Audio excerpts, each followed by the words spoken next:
Hi guys! Welcome back to my channel. Again, my name is Jab. Kumusta po kayong lahat guys?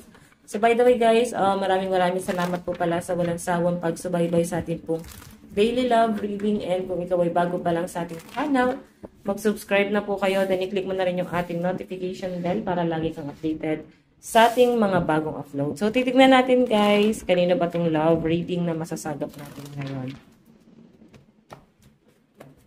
Okay, kanina ba itong love reading?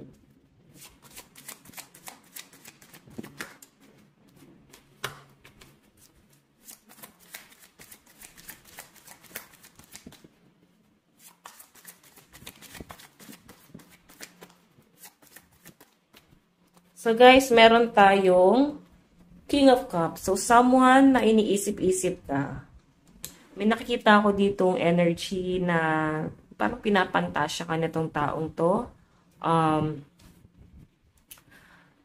Parang inaantay ka niya na parang mabulaklak yung salita niya kasi. So, siguro inaantay niya na mahulog ka sa kanya. Okay? Pero meron din dito guys, new person. Ayan, I think it's a new person. Dalawang tao itong nakikita ko. So, posibleng maguluhan ka and maguguluhan ka rin sa pag-iisip dito sa taong to. Okay? So, matalino ka naman eh. I think iba sa inyo, hindi ka lang din maka-move forward. Kasi merong mas importante kaysa dito sa love life mo. Meron ka mas importante iniisip kaysa dyan sa love life mo. Tingnan pa natin.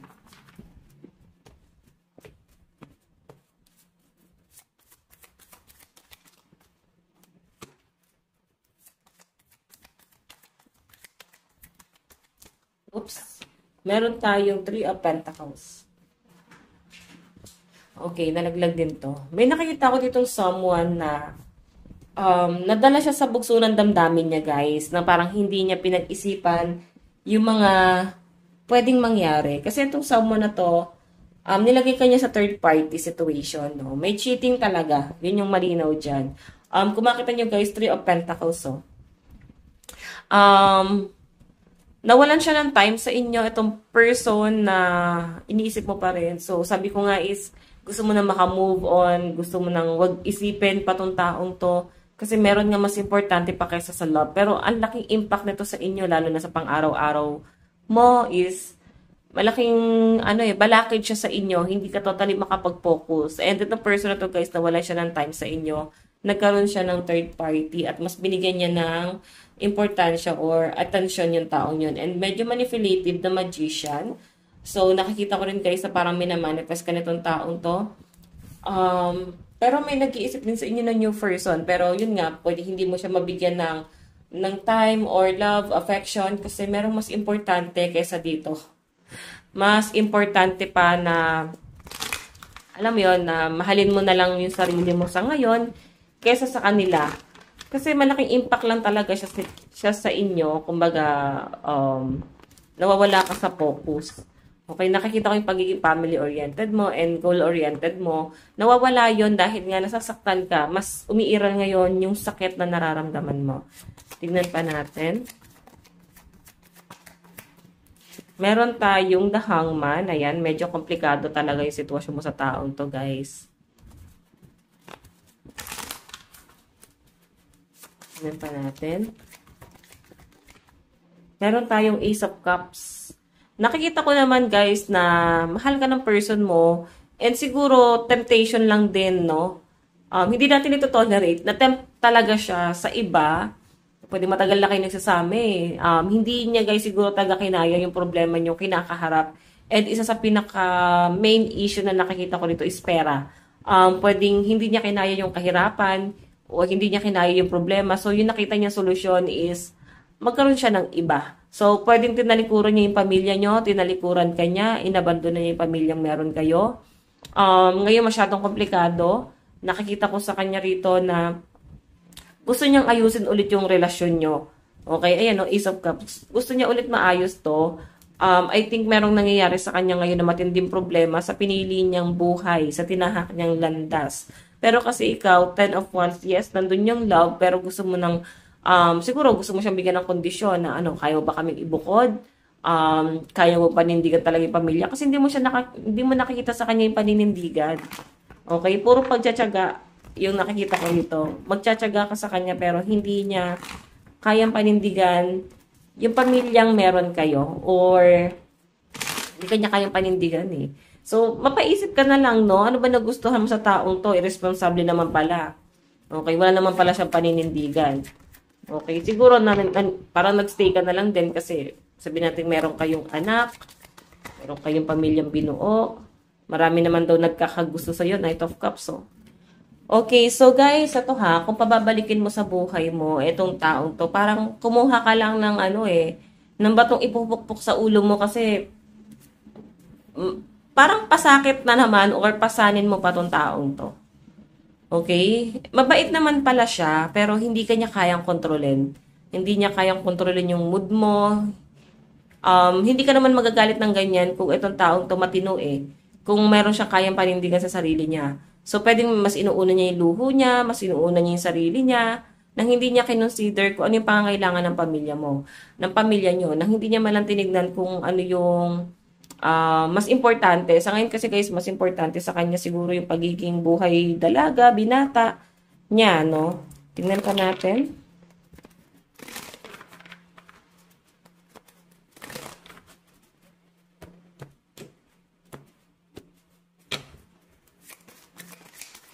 Meron tayong Queen of Cups. Naku, alam mo, inaabuso ka nitong taong to porque mabait ka eh. Inaabuso ka niya dahil feeling niya, kaya mo siyang, kaya kanyang panghawakan. Kaya kanyang paamuhin. Siguro kailangan magkaroon ka ng boses dito. Hindi mo dapat iparamdam sa kanya na kaya kanyang kayan-kayanan. Tingnan natin. Meron tayong, na-stress siya dito guys. Napapagod na siya kakaisip. May nakikita ko parang hindi nga talaga siya nakontento. Nakikita ko sa kanya guys na parang sinasabi niya sa sarili niya na bakit dumagdag pa siya ng problema, pinalaki niya lang yung gulo, hindi siya nag-isip, natukso siya. So, yun yung pinapakita sa akin. Siguro nagkaroon na guys ng pwede ngayon or itong mga nakarang araw, no, nagkaroon ng confrontation. Pwede nahuli na, nalaman na, nadiscover na merong iba. Kasi hindi talaga siya nakontento. Isa sa nakikita kong reason dahil nga sa pera, Page of Pentacles. So, ginamit niya yung isip niya na parang siguro peperahan niya yung taong yun or gagamitin niya kasi may pwede siya ma-benefits sa taong yun. Tingnan pa natin. Okay. Meron tayong The Lovers. Naku. So, yung dating kasi sa kanya, guys, hindi niya kinoconsider na hiwalay na kayo eh. Kasi ang dating sa kanya rito, maayos niyo pa to, magiging okay pa yung relasyon niyo. Hindi mo daw kaya na mawala siya. So, yun yung pinapakita sa akin dito na parang kahit anong mangyari, maayos at maayos itong relasyon na to. So, yun yung dating sa kanya rito.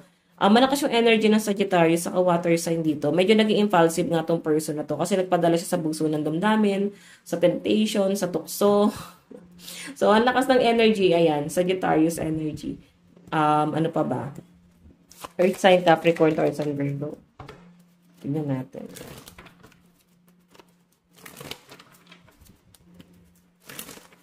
Nararamdaman itong taong to. Stuck talaga siya, guys, Grabe yung pagsisisi nito, guys, no? As in, drain yung energy niya. Nagsisisi siya na nagawa kanya ng kasalanan. Nagsisisi siya na humantong siya rito. Kasi nung una, trip-trip lang. Pero hanggang sa parang, yung trip-trip na yun, nahuli mo eh. So, paano niya lulusutan? Oo. Hindi niya intention, pero nahulog siya rito. Parang bait, no? Patibong. So, nasa inyo yan, guys, kung patatawarin mo. Pero ang nakikita ko kasing energy mo, ilang beses mo nang pinatawad to, napakabait mo sa taong to. Hindi ka nagsasalita, parang hinahayaan mo siyang ma-realize niya kung ano yung pagkakamali niya.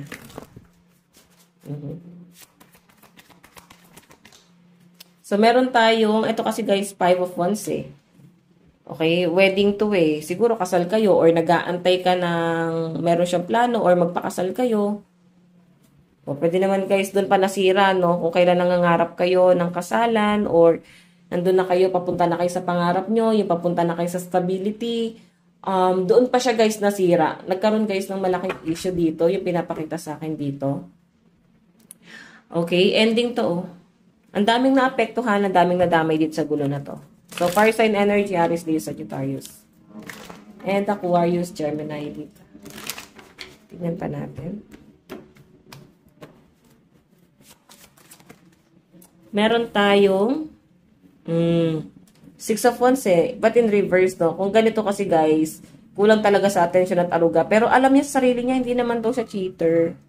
So, yung pinapakita sa akin dito, guys, maski ikaw, no, naisip mo na hindi naman niya yan magagawa kasi hindi naman niya yung pinakita niya sa inyo. Inasikaso ka naman, minahal ka naman. Then, siguro, hindi mo pa talaga kilala yung person mo. Hindi mo alam na kaya niyang gawin sa inyo to. Hindi mo alam na kaya kanyang saktan, pero nagawa niya na nga. Okay? Kasi nagpatukso siya eh. So, nandun na sa point na parang feeling niya hindi niya na maayos kasi nga, na-discover niyo ng merong iba. So, I mean, yes. Yung dating sa kanya, hindi na ito maayos kasi pwedeng ulit-ulitin nyo sa kanya. Isumbat nyo sa kanya ng paulit-ulit. So, ikaw nandun ka sa point na nagiging guarded ka sa kanya. Okay, pinagbabawalan mo siyang gawin yung mga ganitong bagay, ganyan. Diba? Pero wala eh. Nangyari na to. Titignan pa natin. Kanina kong love reading. Meron tayo, Two of Cups, partnership. I think, yung pinaka-practical na gawin dito, aayusin nyo to dahil meron kayong sinisave na profession or meron kayong sinisave na sa pamilya nyo. Okay, lalo na sa mga, dito, yung sabihin natin, may profession eh, or may pamilya talaga. So, hindi nyo natitignan yung connection yung dalawa, yan, no? Okay, masaya siya eh. Ikaw, nagmi-mirror, so hindi mo kayang kalimutan yung mga pinagagawa niya. Okay, titingnan natin nararamdaman niya sa inyo. Ano yung nararamdaman?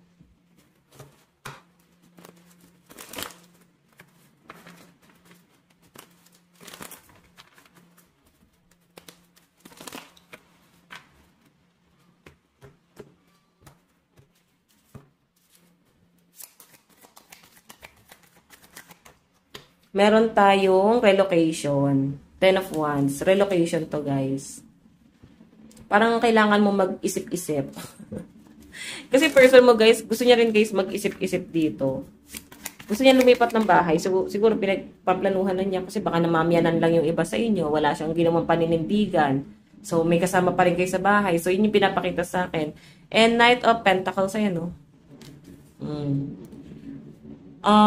Naka-reverse pala to kanina, no? Siguro, yun nga, matagal niyang pinag-isipan, hindi kanya pinanindigan. Naiinis ka sa ginagawa niya kasi wala siyang ginagawa. Oo, wala siyang ginagawang paninindigan. Di man lang niya kayo, guys, kayang kampihan or ibukod. Lalo na lumalaki yung mga bata, yung mga anak nyo. Meron tayong, ayaw na rin niya ma-stress. So, I think ipapangako sa'yo ng person mo, lahat, no?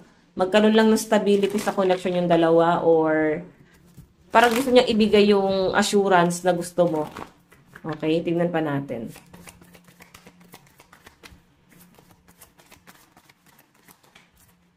Meron tayong 7 of Swords. Meron tayong Strength. May pagbubunga nga dyan, guys. Parang magbubunga nga tong person mo. Or ikaw to, talagang tatalakan mo siya, awayin mo siya, no? Kasi yung nakikita sa'yo ng person mo, masyado kang overthinker, masyado kang magsalita, masakit. Pero nakikita ko mukhang inaayos niyo pa rin eh. Emperor, yun yung nararamdaman niya ha. Kung bakit daw siya na-tempt. Kasi nanliliit na siya sa pagkatao niya. Nanliliit na siya kung paano mo siya itrato, kung paano mo siya tignan. Meron tayong, Page of Swords. Kaya, ingat na ingat talaga siya kung bakit daw siya nagkaroon ng kasalanan dito. Kasi, parang nawawala na yung saya. Parang wala nang spark sa connection nyo. Kung bakit siya natukso, dahang nalagay niya yung sarili niya sa komplikado na akala niya, guys, is magiging solusyon pero mas lumala. No? Ang lakas ng Earth sign, Capricorn, Taurus, and Virgo, Aquarius, Gemini, Libra, Emperor, Aries, Leo. Ayan, tignan pa natin. Nararamdaman ni person sa'yo. Something to say, there's something I really want to share with you. I'm waiting for the right time to tell you. So, hindi na rin daw nabibigyan minsan ng pagkakataon na mag-usap kayo kasi naging distant, no? Siguro, aware ka dito. Aware ka na hindi na siya gano'n nagiging open sa inyo. Kasi siguro, iniisip niya na parang, bakit magiging open pa? Magiging ano lang naman to, pag-aaway pa or malaking diskusyonan. Pero, gusto niyang bumalik sa dati. Gusto niyang bumalik kayo kung paano kayo una nagkakilala. Na nagsasabi pa siya sa inyo ng mga problema, sinishare niya sa inyo, pinapakinggan mo lang. So, ngayon parang taliwas na talaga. Meron tayong lost. Ayan. I feel so lost. I feel lost without you. So, ngayon, malaking kawalan ka sa kanya at yung pamilyang binuo nyo. Marami ding intriga tungkol sa kanya. Pwedeng takot din itong taong to sa iskandalo. Naging distant siya pati sa pamilya mo. Kasi nisip niya yung pwedeng sabihin sa kanya ng mga tao kung paano siya sasaktan sa masakit na salita, no? Naging duwag, kumbaga. Pero ngayon, guys, miss na miss ka niya, oh. Miss na miss ka ni person. And it's simple, really. How do I feel? I want you as forever. So, gusto niya ulit maayos to, guys. Kinakabahan lang daw siya, oh. Nervous. Okay? Tingnan naman natin, guys, overall energy sa side mo. Nararamdaman mo kay person.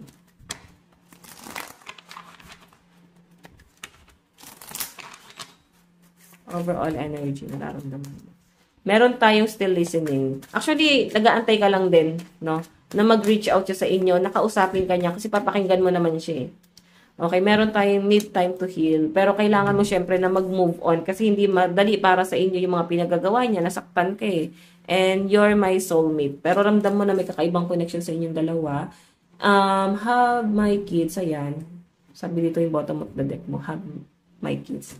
So, malaking sacrifice yung ginagawa mo ngayon kasi isa pa, may mga anak kayo. Pero willing kang pakinggan yung mga rant niya dito na nagiging open ka pa rin sa kanya. Kumbaga, bibigyan mo pa rin siya ng chance na magpaliwanag, no? Na ipaliwanag yung sarili niya kung bakit siya humantong dyan. Pero gaya na sabi ko, guys, maayos nyo to. Siguro malaking sacrifice na lang para sa inyo. Siguro ito mas maganda, no? Magkaroon muna ng distant, no? At least 1 to 2 years. Dumistansya muna kayo. Siguro iba sa inyo, natatakot kayo na baka mahulog na siya sa iba. Pero guys, yun yung mas mainam kung gusto mong maayos pa kayong dalawa. Tingnan natin, meron tayong 6 of Swords relocation. Nararamdaman mo sa kanya. Diba gusto mo talaga na ilipat ka niya, ibukod ka niya, panindigan niya yung pamilya nyo. Kasi gusto mo na mag-entertain ng iba, eh. Pero talagang sa kanya ka hinihilap palagi. Yung tipong gusto mo nang, siguro nag-tempt ka na mag-dating apps, mag-entertain ng iba. Pero since 4 of Cups to, tapos eto, nakatingin ka pa rin sa kanya, hindi mo kayang panindigan yung mga iniisip mo or sinasabi mo sa sarili mo na, maghanap ako ng iba. Ganito, na magtutulong sa akin, na mag-aahon sa akin. Pero guys, hindi, eh. The Magician, no? Yun yung minamanifest mo, na makaalis ka na sa sitwasyon mo, na sobrang hirap. Okay? Pero I think di mo siya kayang panindigan. Malakas yung water sign, ha? Cancer, Pisces, Scorpio, Sword, Aquarius, Gemini, Libra, Capricorn, Taurus, and Virgo. Okay. Tignan natin. In the near future. In the near future. Meron tayong no challenge is too big for us to overcome. So, problema lang pala to, guys, is parang karmic mo tong taong to. Meron kayong kailangang i-overcome na challenge or karmic. So, dumadanas kayo sa dumadanas kayo ng matinding trahedya ngayon ng partner mo. Meron tayong let's light, okay, sabi? Let's light fill spaces once occupied by sorrow. Okay. Naduwag at natakot lang din kasi si person. And I stillness your reclaim your power. So, kaya lang to, guys, nangyayari is parang merong ginigising sa inyo. Sa pagkatao mo. Merong ginigising na parang kailangan mong ma-discover ito sa sarili mo. And ganun din sa person mo. Okay, tingnan pa natin. Meron tayong runaway. Would you pack a bag and meet me in Hawaii? Oh. Just want to get away from the world and be alone with you. So, travel, I think, baka may chance ka na makapag-travel. You're my favorite. Attention of others. Kulang talaga siya sa aruga, guys. Message ni person. Ano yung gusto niyo sabihin sa inyo? I worry myself in work to forget you. We need to let each other go. What else? I love you unconditionally. So, ayan guys. Ito lang po ang inyong daily love reading. Bukas po ulit. God bless and love you all. Bye-bye.